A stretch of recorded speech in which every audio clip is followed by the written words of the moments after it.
Welcome to the Financial Planners Southeast Asia podcast, a show dedicated to driving the positive evolution of financial advice, specifically within Southeast Asia.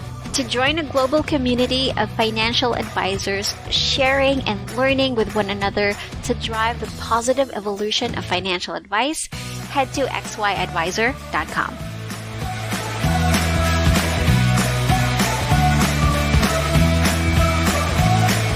Hey guys, welcome to another episode of the XY Advisor Southeast Asian podcast. Gwen here, and today I'm with a licensed financial planner from Malaysia who caters to full-time employees to help them keep track of their finances while they juggle between the many facets of their life or of their lives. So please give it up for Woon Bing Fong. Hello, and thank you so much for being here today with me, Woon Bing. Hi, thank you, Gwen. Thank you for having me on board. Yes, so I'm actually very excited to speak with you because I mentioned this to you earlier that a few people have referred you to me that you were the perfect guest for this podcast. I can't wait to, um, chat with you and like pick your brain for your journey as a financial advisor. So my first question for you would be that like was becoming a financial advisor your chosen career from the start, or like how did you go about the financial advice industry? Yeah, I think it's a pretty long process before I came to become a financial planner. Ah. It started out if I actually was in the logistics and supply chain industry. I studied in diploma and then I studied until masters for supply chain, and I worked in that industry for 4 years actually. And Ah. and And then after the what four was the years, shift? Yeah. After the 4 years, I was headhunted by a bank, so I work in the bank for Ah. another 4 years. Yeah, Oh, and yes, that was your transition to financial advice. yes, correct. So in the bank, then when the bank, I was exposed to a lot of financial terminologies and financial work, and in there, and I found out that actually I have a strong interest in personal finance. All right. Mm. And what made you interested in the industry? Is it because like you get to help people, or you really like to? Because I some of the financial advisors I've talked to in this podcast, some of their reasons were that they were also wanting to learn about financial advice or financial planning and financial management themselves, and that's why they went into the industry. And some actually already knew that this is like they really wanted to help people with personal finance. So where do you sit on that? Yeah, actually, over the time, at least since I started working, I've been managing my own finance pretty well. And then Wow. when I entered into the bank, into the financial industry, then I saw that there are a lot of people surrounding me. I feel that they still have a lot to improve in terms of their financial knowledge. So Mm-hmm. then I saw these certifications, CFP, and I thought that why not I take it and just for knowledge. It's a part of improving my knowledge. And as I went through the course, the 1.5 year course, then I find that I really really like all these areas and all this knowledge, and I thought that maybe I could make it a career for myself. And Wow. All right. yeah, and so as I continue studying, then I more and more convincing myself, hey, I think this is the part where I really like. Mm. I think this is a career that I really want to go into. And besides helping myself, then I could also help a lot of people, to Mhm. achieve what they want in life. Yeah. Yes, absolutely. And, 4 years later, you're in this industry, but I'm sure, like, or actually, I'm not sure. I want to ask, did you encounter any struggles when you were starting out as a financial advisor? I think as starting out, it's a lot to learn actually. Yeah, a Oh, lot to yes. yeah, really a lot to learn. Cause while I was in the bank, but then over the time, more and more, technological advancement, Mhm. a lot to keep up. So I probably spent about 1 year or less than 2 years to learn about all the products in the market, and then all the best practices in financial planning. So that was my earliest struggle. All right, so it's Yeah, more about educating yourselves and keeping abreast with what's yeah, that's going right. on, because it is true that in the financial advice industry there are a lot of changes, a lot of amendments with regards to financial advice, and the innovations that happens in the industry. And but it's a good thing that you were able to overcome that, because I know that there are a lot of people who, like, after seeing how challenging it is to be in industry, they actually change careers. So what made you stay? I see. It's also on the job, on the job practice, and as I keep myself ready for those prospects or clients that I meet, when they are able to get the answer that they want, yeah, I could actually see that their satisfaction from there. So that Mm, what kept me going. It also means that what I'm doing is right until now. To be yes. fully equipped, not fully equipped to the way that I could resolve most of their queries, if not all. Yeah, right. Yeah. That's so true. And I read up on you, and as I mentioned in the introduction, that you primarily, or just correct me if I'm wrong, but you primarily cater to full time employees. Did you, or like, did you strategically develop this niche of clients, or did that just happen organically for you? Yes.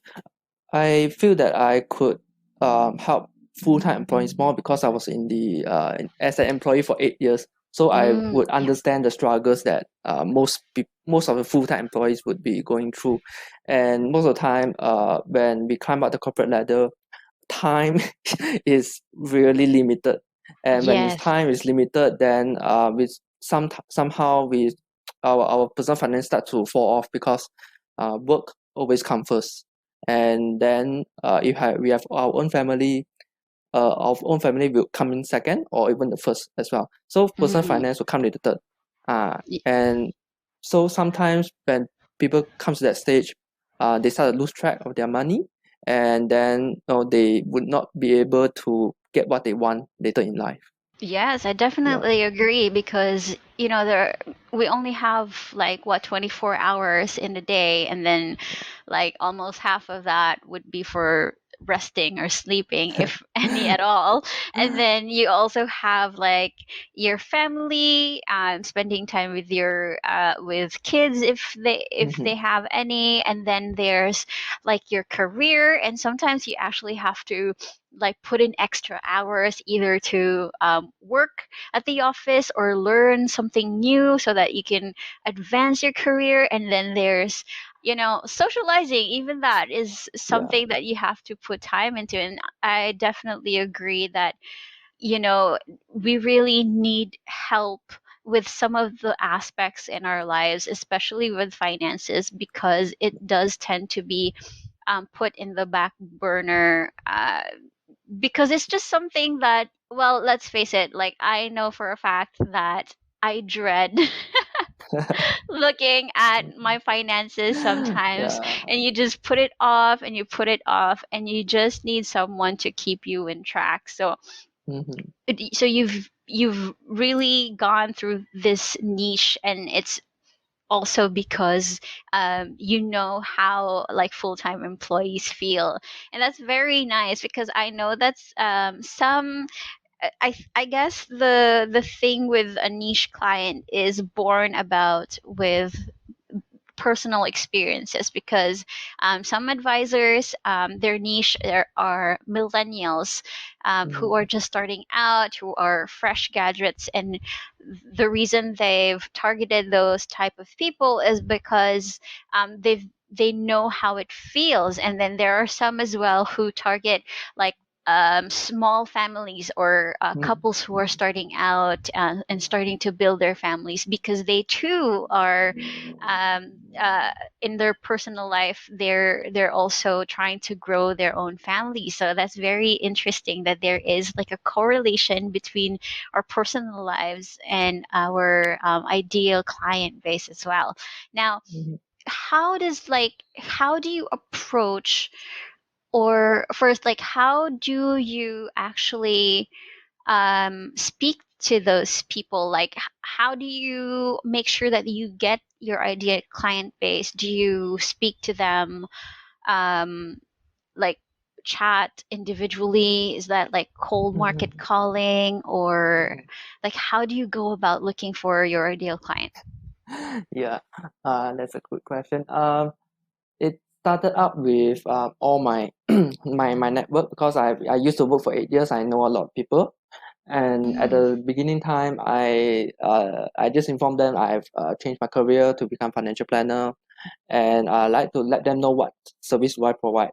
So there was a lot of lunch, a lot of lunch appointment Ah. for the first 2 years. So just letting them know that I'm Mm. in this career, and what Yeah. is my value proposition. And well, most of them also engage me in a way, in a full planning way, or in certain financial products Mm. way. Yeah, and after that it was pretty automatic, um, where I got referred, being referred more Mm. and more. Yeah, Mm. so Yes. because they started to see value in terms of the planning that I provide, Mm. and then it makes a little dent in a little impact in their life. Mm. So Yes. that's when the referral will come in. Ah, nice. Uh, So you yeah. had to you had to go through a lot of lunches for the first two Yes. years, and you Correct. planted that seed. And I can definitely agree. So here in the Philippines, there are actually, if you get into coffee shops, there are also a lot of financial advisors who have appointments with Yeah. prospective clients. So I can definitely agree to and relate to that. But it seems like those first 2 years have really been fruitful for you, because now you run through mostly referrals. Yeah. Now, so how do you make sure that your current client has a better chance of giving you a referral? Like, what do you do in your process? Because every now and then people have a slight changes in their routine, and when Mm. comes change of in terms of life stage, then they would start to think, hey, I need to do something, but then I'm not too sure. So they will actually discuss with me, and Mm. that's where the engagement is. So the engagement is ongoing, and then I will Mm. actually don't lose track with them, and then as they plan out their life with me, they also say, hey, I also got another friend who is in such situation. Why not? I will Mm. ask my friend to actually contact you, to discuss a bit. I say, "Oh, yeah, why not?" So that's where engagements keep going on, Mm. and that's how my process is.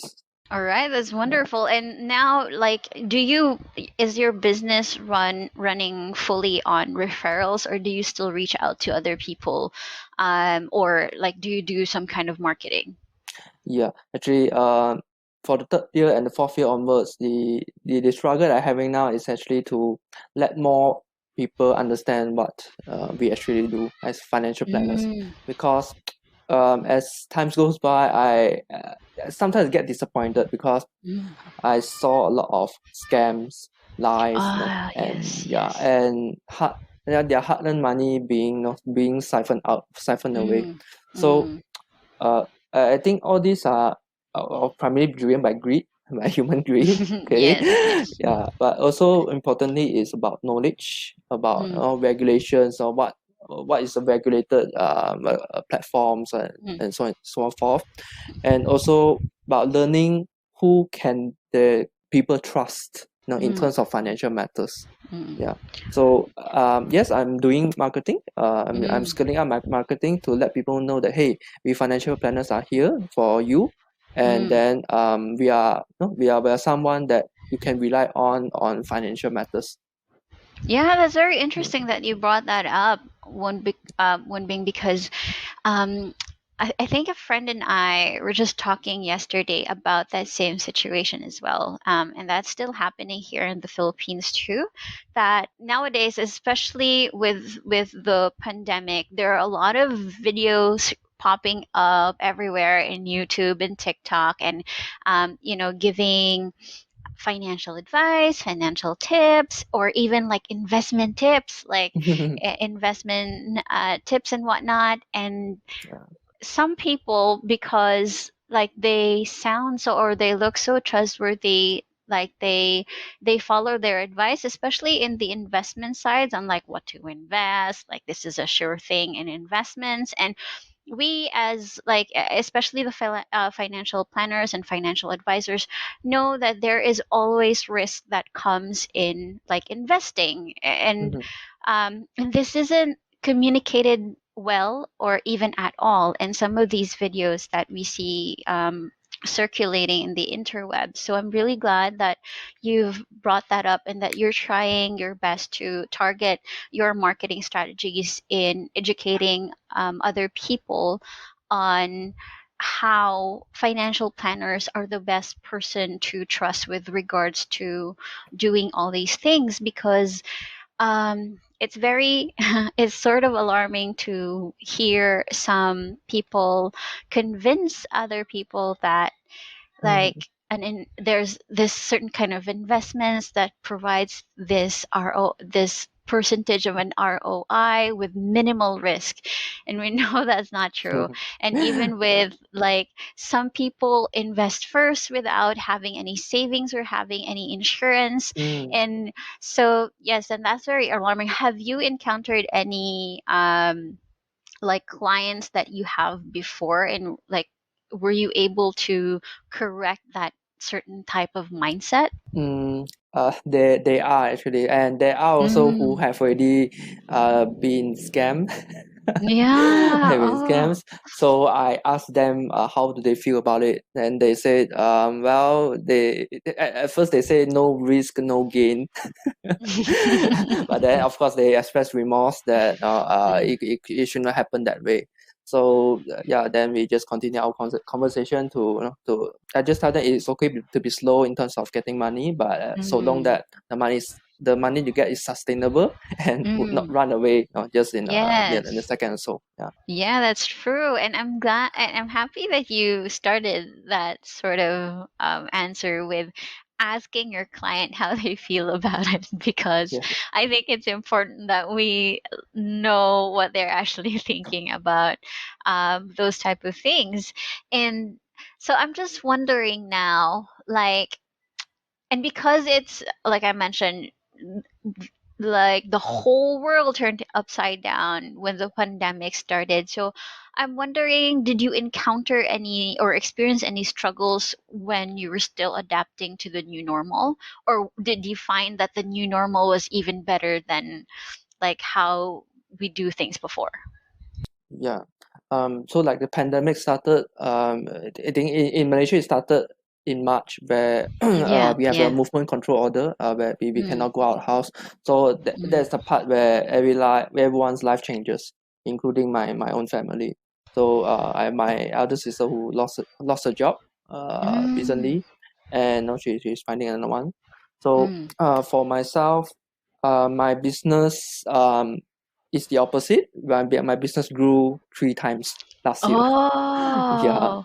grew 3 times. So it's very unexpected. I did not foresee that at all.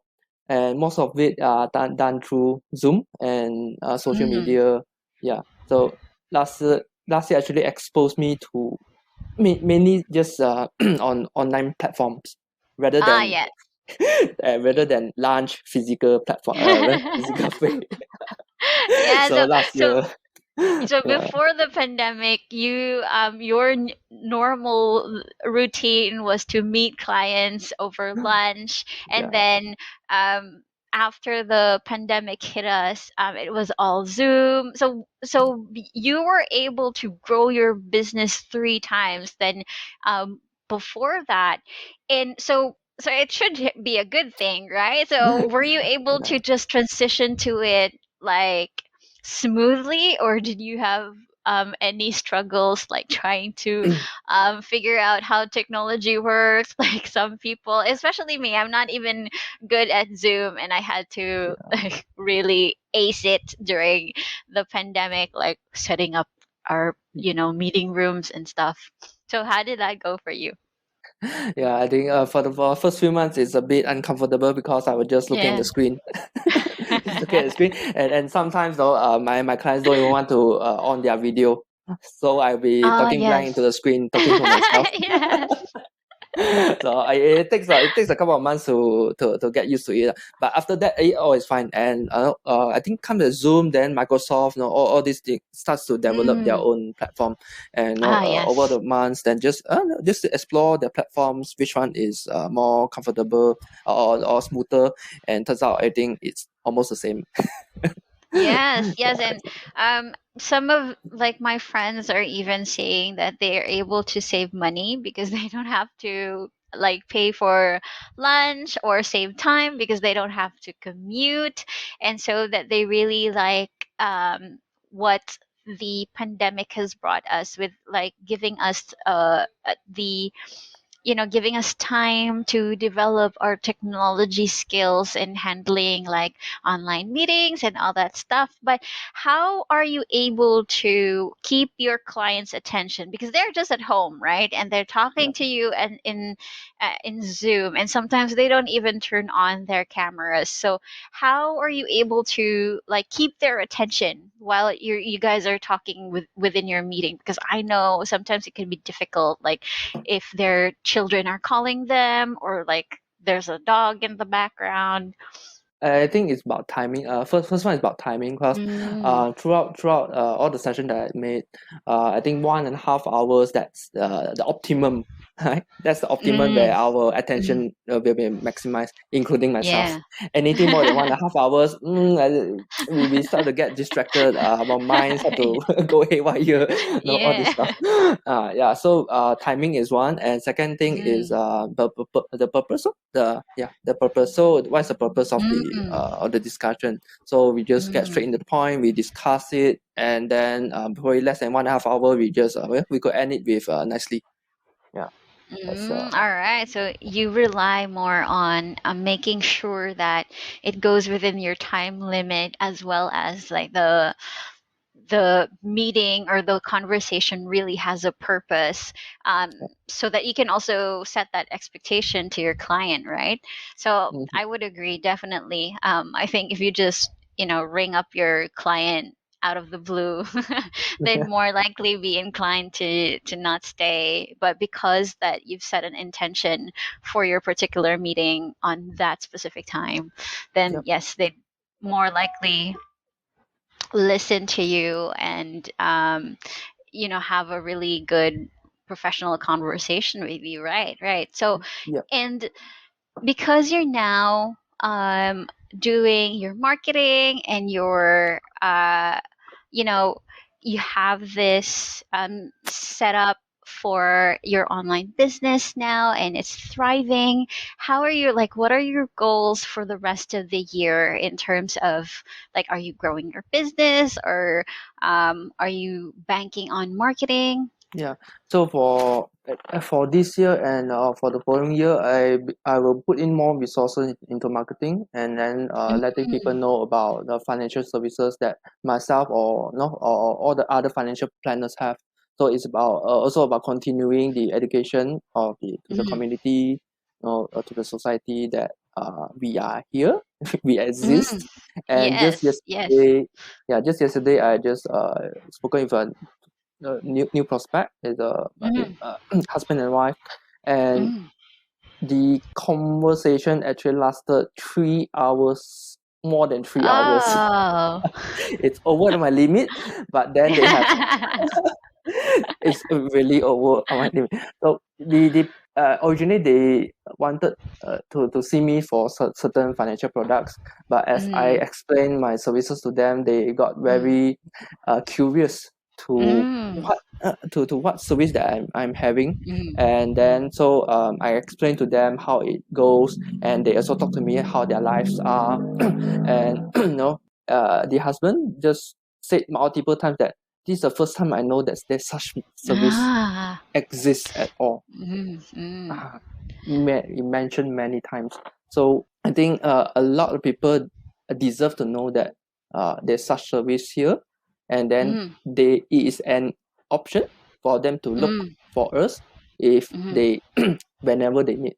Yeah. Oh, yes, that's right. That's true because I know that like some people would think that they know everything there is to know about, you know, financial management. That's actually including me. That's what was my mindset like a few years ago, before I met my husband, who's also a financial advisor. So and I thought that I knew all of that there was to know until my husband spoke about it with me, and he told me about all of these things, and I realized, hey, so I've been managing my finance all wrong.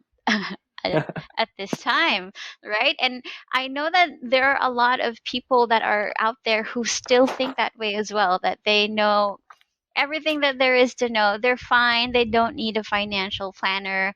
But I'm glad that you are focusing your marketing on that because um, I forgot who said it, but it says that if the student is ready, then the teacher will appear. So it would Yeah. seem that um, as long as you put on your services out there, and then someone is going to read it all over, for a period of time, and then they realize, hey, that's something that I didn't know. Why not contact this financial advisor and see what he can tell me? And then you'll have the 3 hour conversation and they'll be saying like, oh, I didn't know that, I never known that before. uh, Correct. Yeah, so I'm really glad that that's actually, I think that's a very good way to do marketing as well, is to focus on what you can offer as a financial advisor. If not you, then the planners in general can offer you, because it provides more information about the professionals behind the industry, and will definitely help out the industry. But aside from that, like aside from marketing, do you plan on expanding your client base outside full-time employees, or do you really want to niche in on that particular client profile? Until now, I could say 90% of my clientels are full-time employees, and Mm, 10% are probably retirees, and mm, even very young. Some are just students because they have mm, worked part-time. They want us to save a bit money, and I help them along the mm, way. So I think I could best serve this group of people. And then, mm, of course, if anyone outside of this group of people they want to contact me, yeah, we can mm, discuss it and see how I mm. could help them. Yeah, that's right. And I'm really, it's very, I find it very refreshing that you mentioned that there are already students contacting you for Yes. financial advice.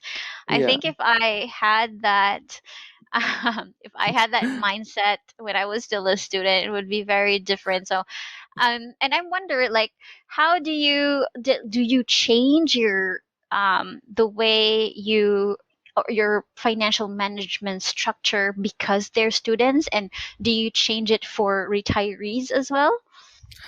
Yeah, because both like students, I think recently, just 2 months ago, I got referred to this student age Mm. 17 before birthday. Today, this year should be Oh. 18. Yeah. So Mm. she wanted to learn, so I customized the financial planning, lessons bit, and then I guide her very basic level, and at least for her a platform to Mm. begin with, a stepping stone to begin with. And then as Mm. she progress through her studies, and when she get her first job, then she knows what to do. All Yeah, right. like Yes. That's for a good one. retirees, yeah, for Mm, retirees it's more to having your cash flow to be sustainable, and then mm, to look out for unnecessary spending due to for fun or yes.